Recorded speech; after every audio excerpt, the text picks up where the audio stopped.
Esiet sveicināti, ar jums kopā Latgales reģionālā televīzija. Šajā raidījumā runāsim par jauniešu problēmām un aktualitātēm Daugavpils novadā. Tāpēc studijā kopā ar mani Oļies Jaņikītina, kas ir jaunatnes lietu koordinātori Daugavpils novadā. Sveicināti! Sveicināti! Kā arī Daina Krīviņa, kas ir projekta koordinātori darbā ar jaunatni. Sveicināti! Sveicināti!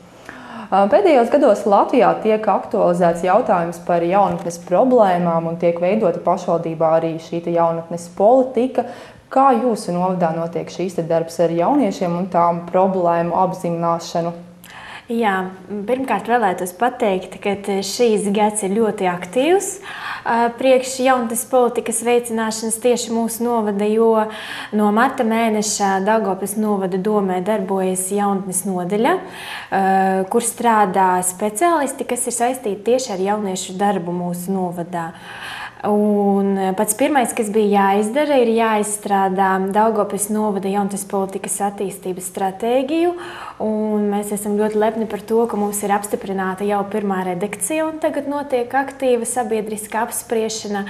Un stratēģija paredz, ka mums ir jādarbojas ļoti aktīvi jauniešu dzīvē, un mēs noteicām sev 6 galvenās prioritātes, uz kuru virzienu mēs arī aktīvi darbosimies, un stratēģijas izstrādē piedalījās arī mūsu novada jaunieši.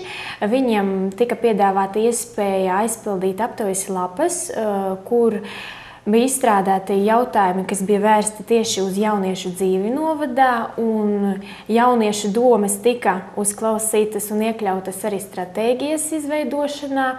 Tā kā mēs varētu pateikt, ka Daugavpils novada attīstības stratēģija ir tieši mūsu jauniešu nopelns. Un līdz ar to, kad mums tika izveidota stratēģijas pirmā redakcijā, mēs arī sākam aktīvi darboties jauniešu sfērā. Mēs izstrādājam un realizējam projektus novada teritorijā. Mums ir savi pasākumi, uz kuros jaunieši aktīvi piedalās un rīko arī paši.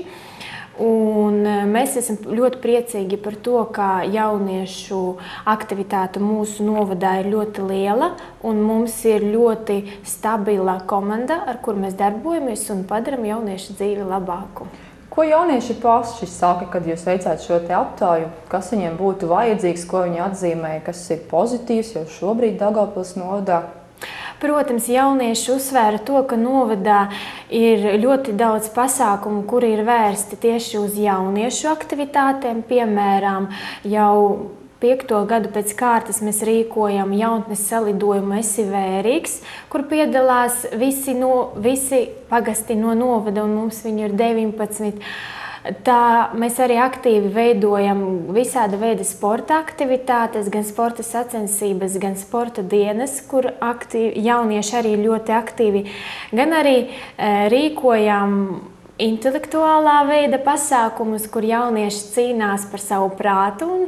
Un, protams, jaunieši uzsvēra to, ka viņiem nav savu pulcēšanas vietu, viņiem nav viņu vietas, kura viņi varētu izdomāt, gatavoties pasākumiem, veicināt kaut kādas aktivitātes savu pagastā. Jauniešiem arī ir ļoti grūti savākt visus kopā, jo mēs zinām, ka daži mācās un daži strādā, un līdz ar to katrā pagastā mums ir izveidojusies aktīva jauniešu grupiņa, kurā arī veido un izstrādā visāda veida idejas un pasākumus. Protams, pārsteidz arī tas, ka jaunieši ir maz informēti par to, kas notiek novadā, bet tas varbūt ir vairāk atkarīgs no viņiem, jo novads aktīvi strādā uz informētību un pieejamību. Par problēmām mēs vairāk runājam ar viņiem projekta ietveros, kas arī ļoti aktīvi notiek mūsu novadā. Un tur jaunieši arī analizē un izvērtē savas problēmas, ko viņi vēlētos uzlabot savos pagastos. Un vēlētos pateikt, varbūt, es nezinu kā citiem novadiem, bet mums ir mazliet vieglāk strādāt tāpēc, ka katrā pagastā mums ir ievēlēta persona, kas ir atbildīga par jauniešu darbu savā teritorijā. Un līdz ar to mums izveidojas ļoti liela komanda, kur mēs aktīvi strādājam, un mums ir tā izeja uz pagasta jauniešiem, jo tā persona, kur ir ievēlēta, viņa ļoti labi pazīst savus jauniešus, un viņa spēj ar viņiem aktīvi kontaktēties un pateikt to informāciju un informēt viņus par pasākumiem, par projektiem, par aktivitātēm, kas notiek mūsu novadā. Nav šo te pulcēšanās vietu katrā pagastā jauniešiem. Kā to ir iespējams risināt un vai kaut kādā veidā tiek domāts par to, kur jaunieši varētu pulcēties? Protams, ja viņam vajag telpu, ja viņam vajag kaut kādu zālīti, kur viņi varētu mēģināt, arī vietējā pārvalde nāk viņam pretī un izdala kādas telpas, bet jūs zināt, kas ir jaunieši. Viņam gribās pēc skolas nodarbībām atnākt uz vienu vietu, pasēdēt ar draugiem, bet mēs visi zinām, ka visas izglītības iestādes strādā vai nu līdz 5 vai nu līdz 7 vakarā. Tā kā jaunieši sapņo varbūt par tādu vietu, kura varētu darboties, varbūt līdz 9 līdz 10 vakarā. Un ļoti daudzos pagastos mums ir kaut kādas telpas, piemēram, kuriem ir vajadzīgs neliels kosmētisks remonts, un jaunieši arī ļoti skaļi par to saka un runā, ka viņi ir gatavi izremontēt paši, gatavi uzrakstīt projektu uz remontu, uz to vietiņu, kura būtu pieejama. Vienkārši jauniešus vajadzētu motivēt, kā jau bija pateikts, mazliet iemācīt viņiem, kā tas pareizi ir darāms, jo projekta realizācija un izstrāde ir ļoti grūts darbs. Tāpēc tagad mums novadā tiek realizēti 2 projekti, kas tiek vērsti tieši uz šo virzienu, iemācīt jauniešiem gan pareizi rakstīt projektus, gan brīvprātīgi darboties, gan arī realizēt savus, izvērtēt problēmas un izdomāt tām risinājumu. Kādi šobrīd ir tie tuvākie plāni, projekti, pasākumi, kurus jūs esat plānojušas, lai jauniešiem novadā un arī lauku pagastos tā dzīve būtu interesantāka? Mums šobrīd notiek 2 projekti, kurus ir apstiprinājusi valsts aģentūra Jaunatnes starptautisko programmu aģentūra, programma Jaunatne darbībām. Un viens no projektiem ir Gribu zināt un piedalīties, un otrs projekts Nodarbināta Daugavpils novada jaunatne. Projektiem ir dažādi virzieni, un tad viens no virzieniem šim projektam Gribu zināt un piedalīties, mēs jauniešus sākumā iepazīstinājām ar to, kā vispār notiek jaunatnes darbs, gan novadā, gan pagasta teritorijā, lai viņi saprot, kā viņi var tikt no savām idejām līdz to realizācijai. Pēc tam jau notika dažādi fórumi, kur viņus iepazīstinājām gan ar iespējām rakstīt savus projektus, savām idejām dabūt kaut kādu finansējumu.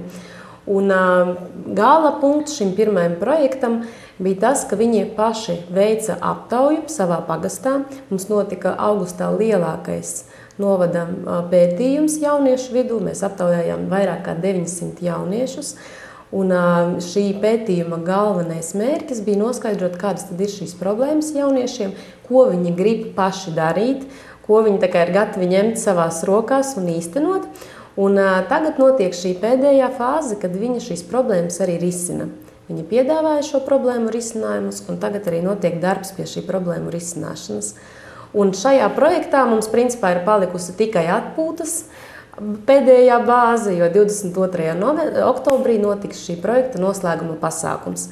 Taču arī tas notiks projekta ietvaros ar to pašu jaunatnes politikas virzienu, jo mēs izspēlēsim saeimu, kas būs jauniešu saeima, kur jaunieši paši nāks klajā ar saviem likuma projektiem.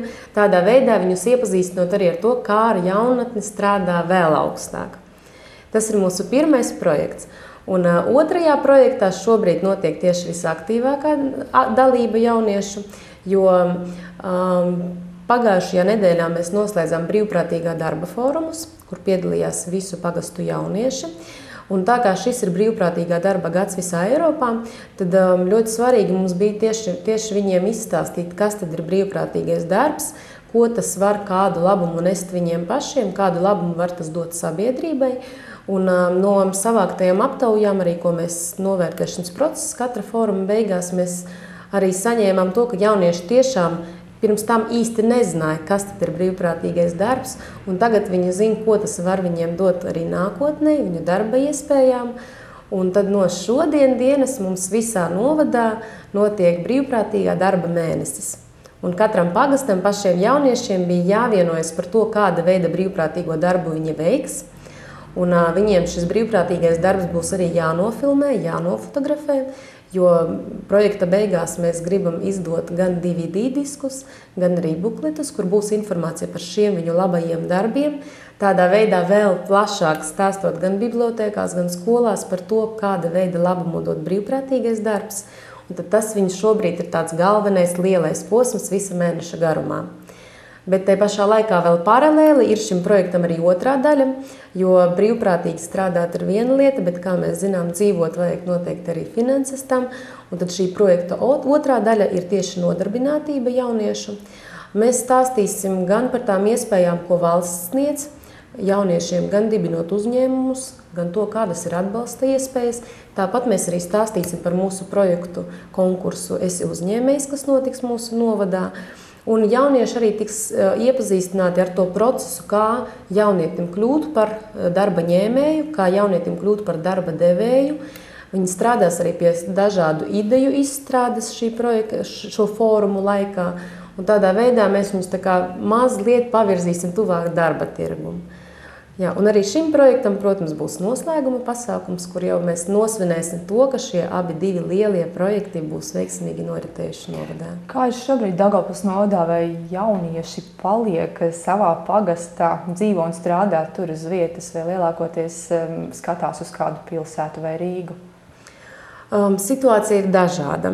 Jā, tas ļoti ir arī atkarīgs no pagasta, kurā jaunieši atrodas, jo šī pētījuma arī laikā, ko mēs veicām, mēs apzinājām tos, kas mums ir reāli deklarētie jaunieši un cik daudz no tiem deklarētājiem tiešām arī ir mūsu novadā. Bet ir tie, kas jaunieši piedalās aktīvi novada dzīvē, tie lielākoties tomēr ir tādi, kas grib palikt savā novadā, kur ir gatavi uzcelt savu novadu, palīdzēt, gan vecākiem palīdzēt, jo ļoti daudziem ir kaut kādas mājsaimniecības. Bet tieši tajā pašā laikā mēs arī viņiem stāstījām par tām idejām, ko piedāvā arī Eiropa. Tajā pašā laikā, kā aizbraukt, piemēram, Eiropas brīvprātīgajā darbā, iegūt tur viņiem vajadzīgo pieredzi un ar to pieredzi atgriezties tomēr novadā. Un mēs, protams, gribētu, lai jaunieši iegūst jaunas zināšanas, iegūst jaunas prasmes, bet ar tām visām atgriežas savā dzimtajā pusē. Oļesja un Daina, kāds ir jūsu tas kopējais sapnis, ko jūs vēlētos īstenot vai ko panākt darbā ar jauniešiem Daugavpils novadā? Es, protams, personīgi vēlētos, lai mums būtu ļoti daudz aktīvu jauniešu novadā un viņi spētu realizēt sevi savā dzimtajā zemītē, piemēram, kā to esam izdarījušās mēs, jo mēs arī esam jaunietes, mēs arī aktīvi piedalījāmies un piedalāmies mūsu novada dzīvē. Protams, vēlētos, lai jaunieši vairāk dibinātu savas biedrības un viņi izvērtētu tās iespējas dabūt gan finansējumu, gan arī pieredzi jauniešu darbā kaut kādā savā sfērā, piemēram, sportā, izglītībā un tā tālāk. Lai viņi varētu sevi realizēt tieši šeit, nevis braukt uz ārzemēm, kur viņus neviens nepazīst, kur viņiem netiek piedāvātas tādas iespējas, lai viņi paliktu te, lai viņi strādātu kopā ar mums un lai viņi arī varētu patstāvīgi veidot savu dzīvi tieši Daugavpils novadā. Un man kā uzņēmēji, protams, mans mērķis ir, lai viņi tiešām iegūst visas šīs nepieciešamās prasmes, lai viņi paši kļūst sev par vadītāju, lai viņi pieņem darbā komandas, tādā veidā gan nodrošinot darbu sev un arī pārējiem jauniešiem. Mēs ļoti gribētu, lai šī aktīvā jaunatne ar laiku nomaina tos gados pieredzējušos uzņēmējus un tiešām tā arī uzņēmēja darbība plaukst arī mūsu novadā. Ceram, ka tā arī būs, lai jums veicās. Paldies, kad atnācāt pie mums uz studiju. Paldies arī jūs, skatītāji, kad skatījāties. Visu labu!